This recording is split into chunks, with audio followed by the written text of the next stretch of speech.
I wanted to talk about, does God have a plan? What is God's plan? And what does it mean for God to have a plan? Um,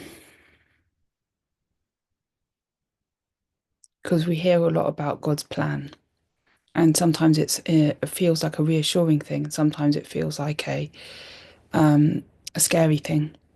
Well, sometimes we feel we failed God's plan. We failed to meet up with God's plan for us, and so we feel or sometimes some people sometimes feel they've fallen so far short of God's plan for them that they can't any longer be a part of God's world, and God's rejected them. And if God loved them, then their life would look a lot different. If they'd followed God's plan, things would look a lot different. If God if God loved them, then they wouldn't be in this situation. And this is such a common theme for people that I wanted to try to talk about it from the perspective that I have for it. And my perspective is as a parent, if thinking as a parent, if you have a child, do you have a plan for your child? So when your child's born, do you have a plan for them? And if you have a plan for them, how is that for you? Is it something that if they fail to live up to this plan, that you reject them out of your family? Or is it something that if they so-called fail to live up to that plan, you expand your own horizons of what the plan meant and how restrictive that plan was? If you didn't do that, what kind of a parent would you be? So what kind of a parent would God be if he had one plan for you, and you made different choices to that so-called plan? It would be abusive. I mean, most of us would recognize a parent that can't allow their child to be themselves as an abusive parent, or a child that needs the parent that needs the child to go a certain direction, and if they don't, then that's the parent's weakness. But God hasn't got weakness like that. God loves us. So think of God as a parent, even as a parent as limited as ourselves, and then wonder what God's plan might actually mean. So people are reassured sometimes that God has a plan. That means, oh, it's all going terribly, but God has a plan. God's going to work it out. Is it like that for our children? You know, we might have a plan. Our child might make mistakes and do things in a way that we might think, oh, well, that's going to lead to trouble. And we might say, well, okay, if they do this and that, if they started making friends with some people, they start getting into drugs. They start leaving behind the things that you thought they were talented at, and changing their opinion about what they want to do. Maybe they've left behind some kind of academic subjects that you think that they would be really talented in if they just persevered, and they've got made other decisions. Or things have just taken over a bit. Then how do we react to that as a parent? You know, do we feel so disappointed in our child that we reject them and get them out of our life? I don't think we would. Do we allow them to go and leave if they have to leave and change and do things differently? Yes. Think of the story of the prodigal son. And there's two stories which are really important for this. One's the prodigal son, and there's the son who follows his heart, and he follows his heart into some really bad places, into, as you see in the picture. There's the son at the end of his journey. There's Rembrandt's beautiful painting, his return home to the father. The prodigal son, he's done everything he wanted to do. He took all his inheritance. He was very fortunate and advantaged young man. He had this huge inheritance, which his father allowed him to cash in. He used it to go to other countries, and he spent it on a lifestyle which he felt he wanted to do, living it up, living the high life. And he wasted all the money. He ran out of money. And then he was working in that place and he got further and further destitute, further and further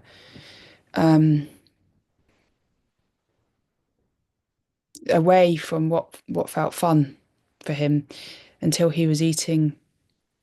He was wishing he could eat the food that was given to the pigs that he was feeding them with because he was worse off than those pigs that he was taking care of. And then he suddenly started remembering his home and how well off he had been in his father's home. And he decided to make his journey back. And he learned on his trip, on his following his heart finally took him back to his father. And the father was waiting for him with open arms. And the father had never forgotten him. And the father had never rejected him. The father had never even told him, no, don't take those choices. He allowed him to make the choices. And he didn't give up hope. The father didn't give up hope that he would see his son again and that his son would return to him. Every day he hoped. Every day he looked for him and hoped for him to come home and hoped that he was okay and hoped that he was well and hoped that he was alive and safe. And eventually he came home. And look how the father embraces the son. And look how the son embraces the father. The son didn't even feel worthy to come home after his behaviour. He loved and valued the father so much. And it's the same, that's God. That's how God feels. That's how God feels when we return home. He sees everything. He's never leaving us away, leaving us alone. He's never rejecting us. We're the ones who go away. We go away when we have to.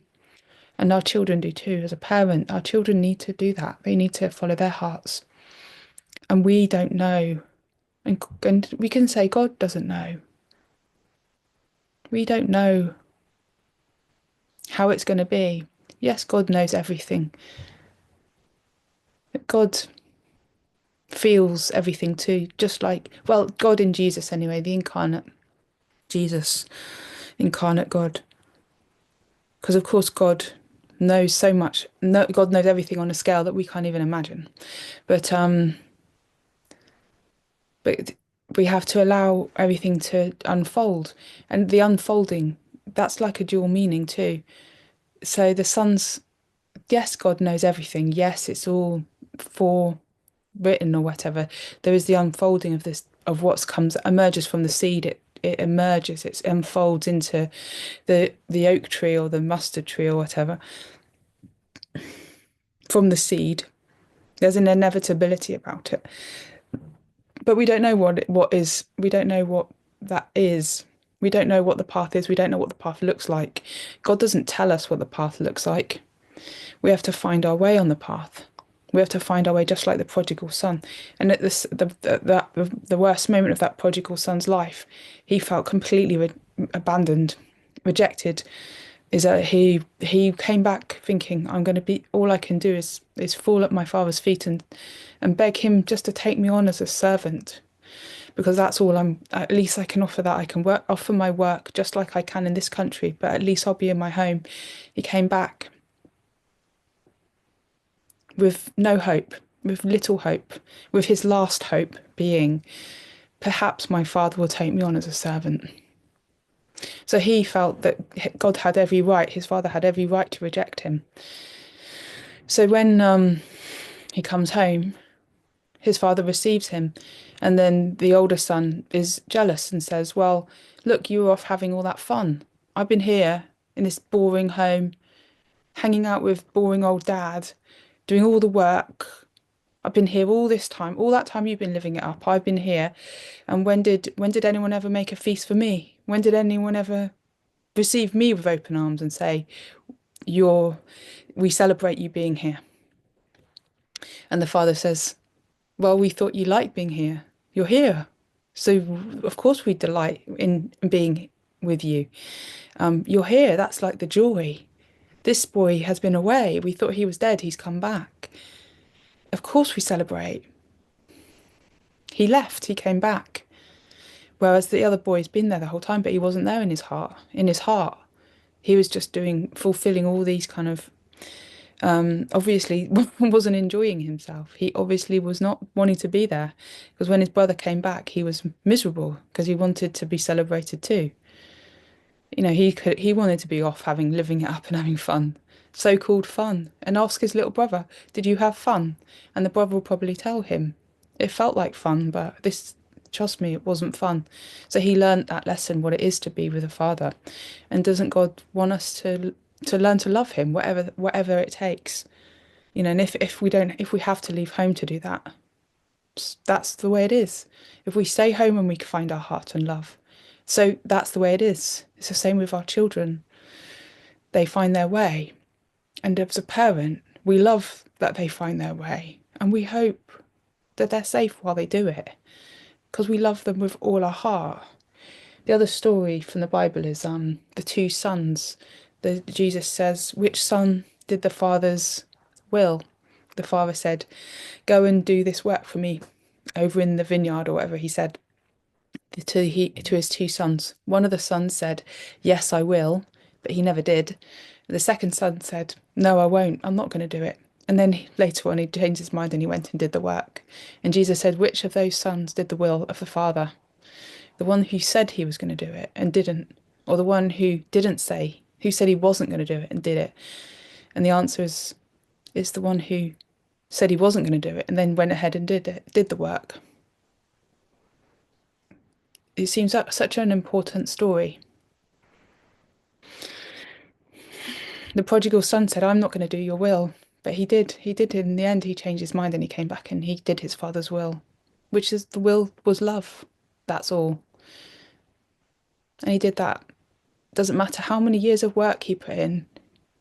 He did the father's will because the only commandment God gives us is to love one another. It's a commandment of love. He doesn't command us to hang around him being really annoyed because we're doing all this hard work, being really resentful of everyone else who's not doing all the hard work. He just asks us to love. So the son who says, "Yes, I will," and he's there every day pretending to love. He didn't do God's Father's will. He's with the Father. He has every luxury of being around the Father, but he doesn't do the Father's will.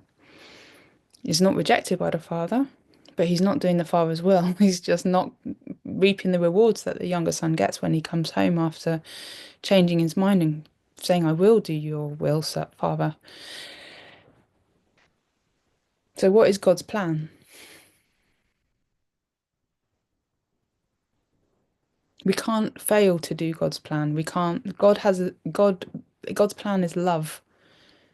How can you say it more simply? God loves us, that's all. He does not have anything in a plan that's restrictive of us. If he has a plan, it's because he knows everything. It's not because he got this linear path set out for us.